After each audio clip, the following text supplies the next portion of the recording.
Բարև ձեզ։ Այսօրվա հունվարի 17-ի Մամլոն հաղորդաշարի հերթական հաղորդումը վերնագրել եմ քաղաքականությունը երազներում եւ Արթեմնի։ Բայց նախքան թեմային ասնել, ինչպես միշտ, կոչով դիմում եմ բոլոր նրանց, ովքեր նայում են հաղորդումներս, բայց դեռ չեն բաժանորդագրվել, ապա բաժանորդագրվեք, խնդրեմ, դրեք լայքեր, իսկ նրանք, ովքեր բաժանորդագրված են եւ նայում են հաղորդումներս, ապա շարունակեք դնել լայքեր, որովհետև ձեր լայքերով իմ Ամասյա Հովհաննիսյան YouTube ալիքը ավելի է տարածվում։ Իսկ հիմա ասնեմ բույնյութին եւ այսպես քաղաքականությունը երազներում եւ Արթեմնի։ Ինչի մասին է խոսքը։ Ընդհանրապես ընդունված է ասել, որ քաղաքականությունը, մասնավորապես դիվանագիտությունը, հնարավորինի արվեստն է։ Եվ ճիշտ է։ Եվ հնարավորինի արվեստը քաղաքականությունում, դիվանագիտությունում իրականացնում են պրոֆեսիոնալները։ Իսկ ոչ պրոֆեսիոնալների վարած նման քաղաքականությունը ոչ իրատեսական, ոչ այլ ինչ է, եթե ոչ թե հնարավորինի արվեստ, այլ արկածախնդրություն, որը կարող է հանգեցնել լուրջ եւ անցանկալի, եթե չասենք նույնիսկ որոշ դեպքերում նույնիսկ ծանր հետևանքների։ Իմասնավորի 3 օր առաջ Հայաստանի եւ Ամերիկայի Միացյալ Նահանգների միջև ստորագրվել է TRIP-ի իրականացման շրջանակային կամ ասենք կարելի է ասել միջանկյալ մի համաձայնություն, որով կրկնում եմ Հայաստանի ներկայիս կառավարիչները եւս մի քայլ են կատարել դեպի ի վնաս մեր երկրի ինքնիշխանության։ Բացատրեմ ինչում է խոսքը։ Բացատրեմ ինչի մասին է խոսքը։ Ըստ այդ փաստաթղթի Ադրբեջանը Նախիջևանին կապող հաղորդակցության ճանապարհների կառուցման եւ շահգործման համար Հայաստանի տարածքում ստեղծվելու է հատուկ տարածք, որի բացառիկ կառավարումը 99 տարով հանձնվելու է Ամերիկայի Միացյալ Նահանգներին, Ամերիկայի Միացյալ Նահանգների կառավարության վերահսկիչ պայատիրությամբ հիմնադրվելիք TRIP-ի զարգացման ընկերությանը։ Հիմա չխորանամ այդ բոլոր այդ կետերի մասին, այդ մասին շատ է խոսվել, շատ է գրվել, շատ է հրապարակված, բայց գլխավոր վտանգներից մեկը ոչ Հայաստանը Իրանից անջատելու խնդիրն է եւ Իրանի մտահոգությունը, որ հայ-իրանական սահմանին կհայտնվեն ամերիկյան ուժեր։ Սա լուրջ մտահոգություն է եւ թե Իրանի կողմից բացառացված եւ թե Հայաստանի համար մտահոգիչ, որովհետեւ հայ-իրանական սահմանը շատ կարեւոր է Հայաստանի ինքնիշխանության համար։ Հենց 90-ական թվականների պատերազմը, երբ Հայաստանը դաժան պատերազմի մեջ էր Ադրբեջանի հետ, եւ դիմակայում էր ադրբեջանական հարձակմանը, եթե չլիներ կներեք հայ-իրանական սահմանը, ապա Հայաստանը դեռևս կարող էր այլևս այսօր գոյություն չունենալ։ Իրանի սահմանով Հայաստանը ստանում էր վարելիք, սննդամթերք եւ այլն։ Եվ հիմա մեր հակառակորդների երևի Արթեմնի երազանքն է, որ Հայաստանը առանջատվի Իրանից, սահմանը լինի վերահսկելի իրենց կողմից։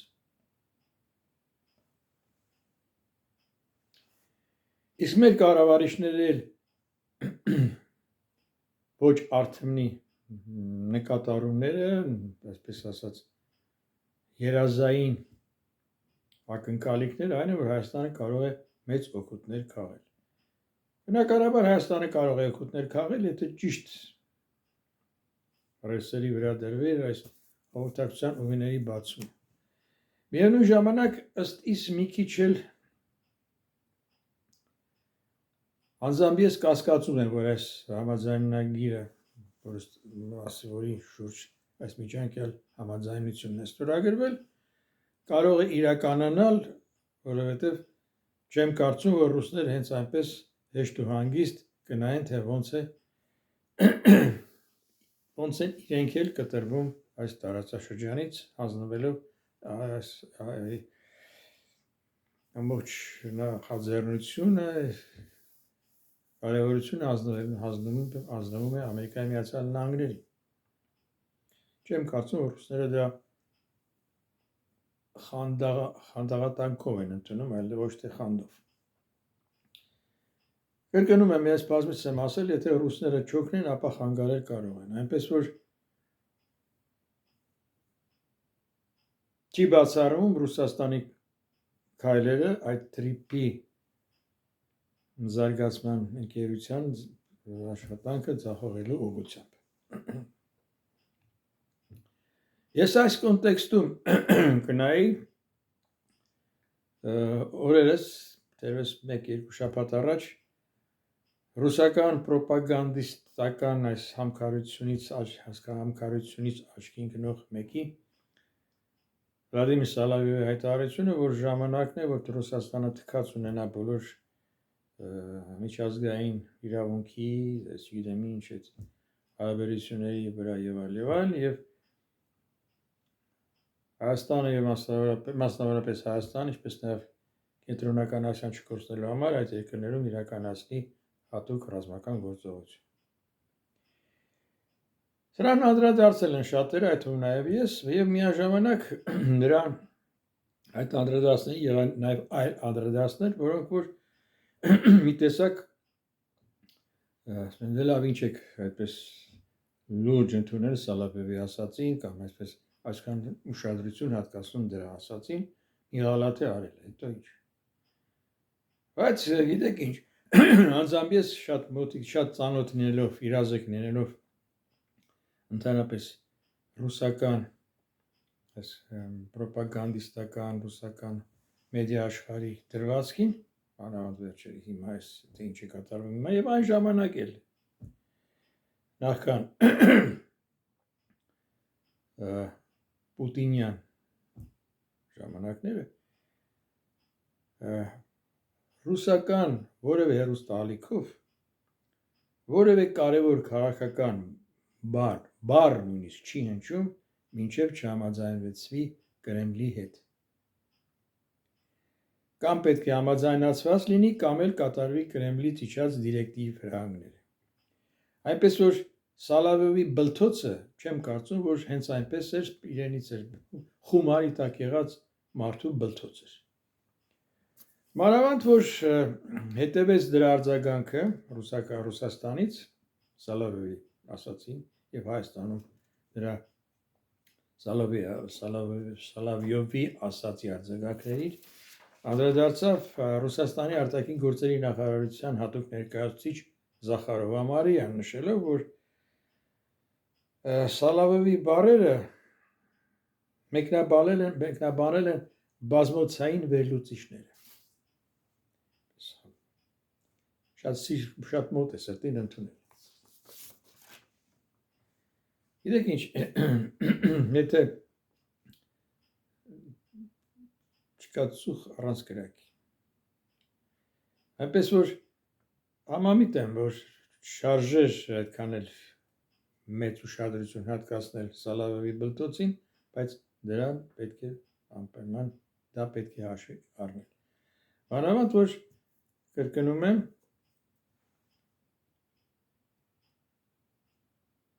Ռուսաստանը չի երբեք համակերպվի, որ այս մեր տարածաշրջանը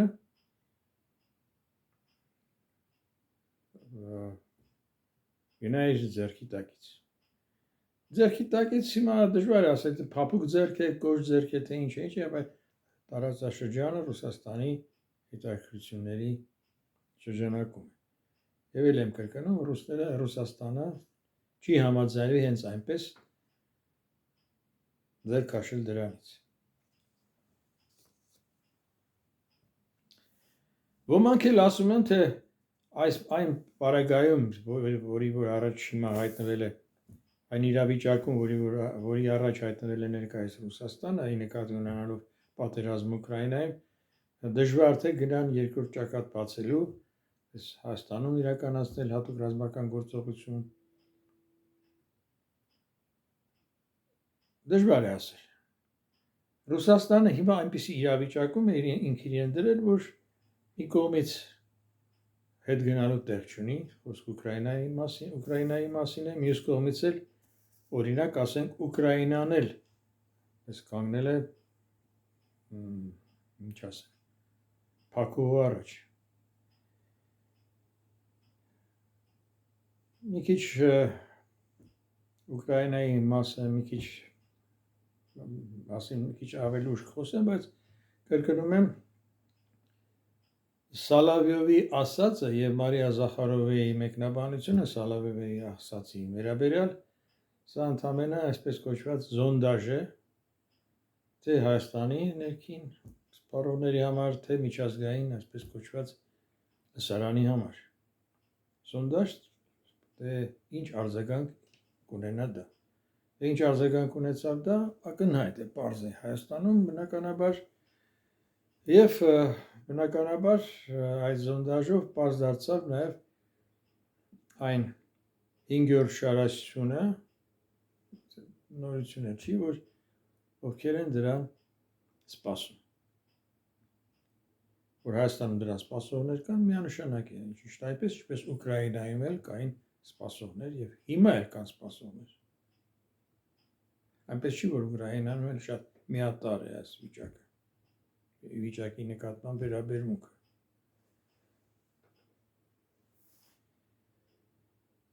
Եվ քանի որ խոսք գնաց Ուկրաինայի մասին, ապա խոսքս ուղղում եմ բոլոր նրանց, որոնք ժամանակին այսպես գիտեք հրճվանքով, հույսով, հավատով հակված էին արևմուտքին, որ Օստապ Բենդերի նման ասելով «Սապոտ нам поможет», արևմուտքը մեզ կօգնի, չէ։ Արևմուտքը մեզ չի օգնի, որովհետև ոչ թե որ չի կարող, նաև չի կարող, այլ չի էլ ուզում։ Եվ բոլոր եւ ցանկացած վտանգի, Աստված մի արասեմ, վտանգի արհավիրքի դեպքում եվրոպական երկրները, թե Ամերիկայի Միացյալ Նահանգները առայժմ հիմա հիմիկվա Ամերիկայի Միացյալ Նահանգների հիմիկվա վարչակազմը կբավարարվեն ընդամենը ափսոսանք ախովախ անելով ընդամենը եւ դրվատանքի հավատարմության ընդամենը փուչ խոսքեր ասելով այն ինչը տեղ ունեցավ Ուկրաինայի պարագայում եւ հիմա Ուկրաինան փաստորեն վերածել են ավերակի եւ նրանք որոնք Ուկրաինային անընդհատ կոչ էին անում դեմագրավել մենք ձեզ կօգնենք մենք ձեզ հետ ենք հիմա արդեն բացայտարարում են որ Ուկրաինան ստիպված է լինելու գնալ ցավագին զիջումների Անտրեմ Սա այն Ուկրաինայի դեպքում, երբ հսկայական մեծ երկիր, Եվրոպայի լինելով Եվրոպայի ամենամեծ երկիրը, հսկայական պոտենցիալով։ Հայաստանի պարագայում դա անհամեմատելի։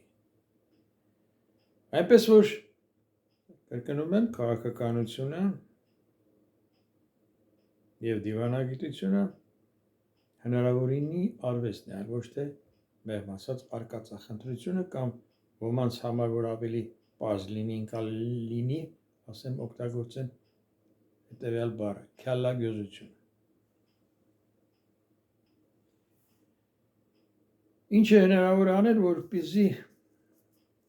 հնարավորինս մեղվի Հայաստանի առջև ծառացած այն իրավիճակը, որը հղի է վտանգներով։ Նախ նկատի ունեմ այդ տրիփի ծրագիրը, որը որ լուրջ լարվածություն է մտցնելու տարածաշրջանում։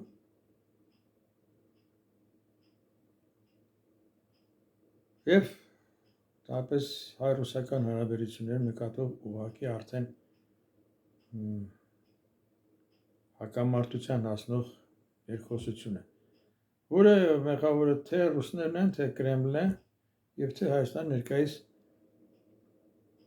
կառավարիչները։ Որտեւ նրանք ոչ թե իրականացնում են քաղաքականություն հնարավորինս իրական, այլ քաղաքականությունը իրականացնում երազների մեջ, այլ ոչ թե արթմնի։ Ոչ թե արթմնի, այլ ոչ թե նկատի ունեմ, որ նրանք չեն հաշվի առնում իրականությունը, իրերի իրական դասավորվածությունը։ Այս իրավիճակից դուրս գալու ամենացանկալի նախընտրելի ճանապարհը Հայաստանում ընտրությունների միջոցով իշխանափոխությունն է։ Ընտրությունները, որոնք կայանալու են ամռանը, եթե չեմ սխալվում, հունիսին, եւ կձևավորվի նոր ընտրությունների միջոցով նոր կառավարություն եւ կընտրվի նոր վարչապետ եւ արդեն նրանք ստիպված կլինեն վերանայել այն քաղաքականությունը, որ մինչեւ այս 7-8 տարիների ընթացքում վարել են Հայաստանի ներկայիս կառավարիչները, Հայաստանը մատնելով գրեթե ինչ ասեմ, դժվարին կացության։ Թեպետ ծածանում են դրոշը, որ տեսեք ինչ հաջողություններ են հասել եւ այլն, բայց հաջողությունների հասել են, այո, որտեղ այդ հաջողությունները իրենց համար տեսանելի են։ Գիտեք, ինչ տեսքով փողի։ Երբ համատարած կարիքավոր քաղաքացիների պայմաններում իրենց միլիոնավոր դրամների պարգևատրումներ, աշխատավարձներ են նշանակում։ Սա այլևս անդորժել կարծում եմ, չգիտեմ։ Որևէ այլ դեմոկրատական երկրում նման կառավարիչներին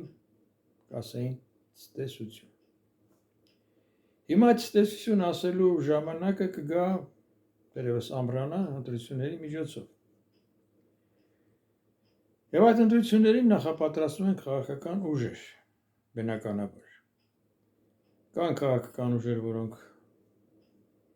իրական էլեկտորատ ունեն, կան քաղաքական ուժեր, որոնք թեպետ տեսանելի էլեկտորատ չունեն, բայց նաև ունեն ինտելեկտուալ պոտենցիալ։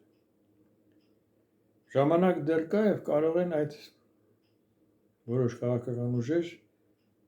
միախմբել իրենց ինտելեկտուալ պոտենցիալը, էլեկտորատ պոտենցիալի հետ եւ հասնել հաջողության։ Անձամբ ես համակրում եմ Ազգային կոնգրեսին եւ կոչ եմ անում եւ իգործ նշանաբանին, որովհետեւ ըստ իս Հայաստանի միակ իրատեսական եւ ինտելեկտուալ քաղաքական ուժը Հայ ազգային կոնգրեսն է եւ նրան աջակցող նրան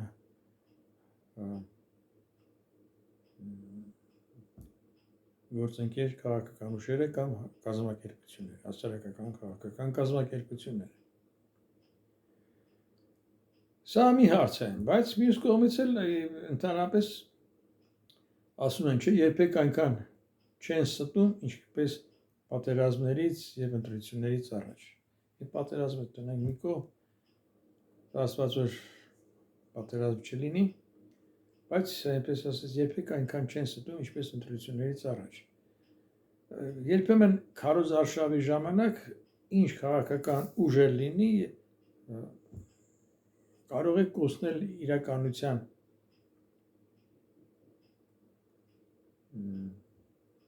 զգացումը եւ հայտնվել երազանքների մեջ։ Պես ծավալվել ոչ թե ծավալվել երազանքների մեջ, այլ ոչ թե արթմի։ Օրինակ վերջերս քաղաքական ուժերից մեկը, որ բավականին ըստ իս լուրջ էլեկտորատ կարող է ունենալ, հայտարարեց, որ մեջբերեմ ուղղակի մեր հաղթանակի ժամանակ երկրի նոր վարչապետը ընդամենը 1 դրամ աշխատավարձ է ստանալու։ Դե լավ էլի։ Ամենացած իր ապրուստը ոնց է եկել, եթե 1 դրամ աշխատավարձ ստացող վարչապետ պետք է ունենանք, ապա նա ընտանիք ունի, զավակներ ունի, չգիտեմ ինչ։ Ուրեմն մնացած հոգսերը ինչ է, ոնց է հոգալու, կաշառքով, հա՞, կոռուպցիայով։ Շատ կուզեի տեսնել մի մարդու, որը համաձայն է աշխատել վարչապետ 1 դրամ աշխատավարձով։ Այստեղ են ասել, դրա համար եմ ասում, քաղաքականություն երազներում եւ արթմնի։ Ինչևէ,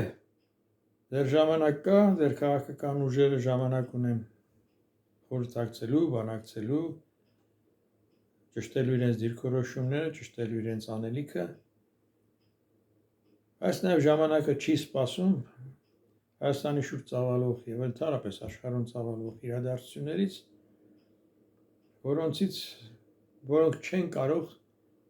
ազդեցություն ունենալ Հայաստանի թե ներքին, թե արտաքին քաղաքականության վրա։ Դրա համար պետք են Հայաստանին կառավարիչներ, որոնք կարող են իրականացնել քաղաքականություն հնարավորությունը, այլ ոչ թե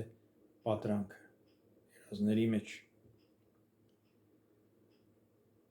Այսօր այսքանը, բայց նախքան ցտեսություն ասելը մեկ անգամ եւս, իդեպ նորից եմ ուզում կրկնել նախքան ցտեսություն ասելը, բոլոր նրանց, որոնք հույս կապում են, թե արևմուտքը մեզ կօգնի, չի օգնի։ Եվ նույնիսկ այս 99 տարով էլ, որ ուզում են տարածք հանձնել Ամերիկայի Միացյալ Նահանգների մեր թրիփի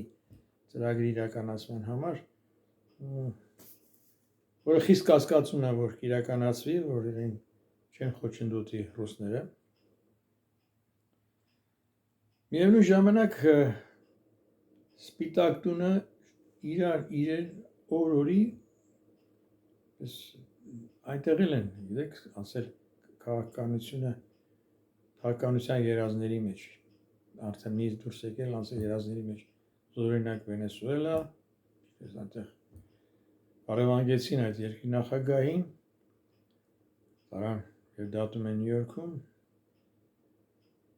հիմա էլ սպառնում են Կուբային, սպառնում են Մեքսիկային, Կանադային եւ ընդհանրապես ասում են ինչ գործ ունի Գրենլանդիան, լինի առանձին միավոր Դանիայի կազմում, Գրենլանդիան մեզ պետք է։ Դա է ասում Սպիտակ տան դեղնակակուլը, որին օրերս Խաղաղության մրցանակի արժանացած վենեսուելցի տիկինը իր խաղաղության մրցանակի մեդալը հանդիսավոր շնորհեց, նվիրեց Տրումպին, իսկ նա երեխայի պես ուրախացած, որպես ոսկի պսպղան մի բան է կսել, ուրախացած, շնորհակալություն է, երախտագիտություն է հայտնում եւ այդ կնոջ համարում իսկական մի կարգին կին։ Եվ ըստ որում չհապաղեց Նոբելյան մրցանակի հանձնաժողովի հայտարարությունը, արձագանքը առ այն, որ Նոբելյան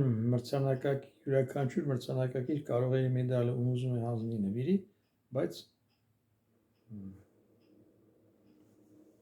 այս կոչված դիպլոմը գրանցված փաստաթուղթը փոխվել չի կարող։ Այնպես որ նույն ոչ թե Արտեմնյար երազներում ճախրող Սպիտակ տան ներկայիս ղեկավարը նույնպես չի հրաժարվի հաստատ Նոբելյան մրցանակի արժանանալու իր սևեռուն մտքից եւ քայլերը ձեռնարկելու։ Թեպետ ասում են, որ քայլերը ձեռնարկելու պատերազմները կանխելու ուղղությամբ, բայց ինչ պատերազմներ կանխելու եւ արդեն սպառնալիք դառնում, այս կամ այն երկրներին սպառնում, եթե չհամաձայնվեք բարի խոսքով, ապա ուժով կստիպեն։ Խոսքը մասնավորապես վերաբերում է Գրենլանդիային։ Գրենլանդիային, որը որ ունի ստրատեգիական նշանակություն։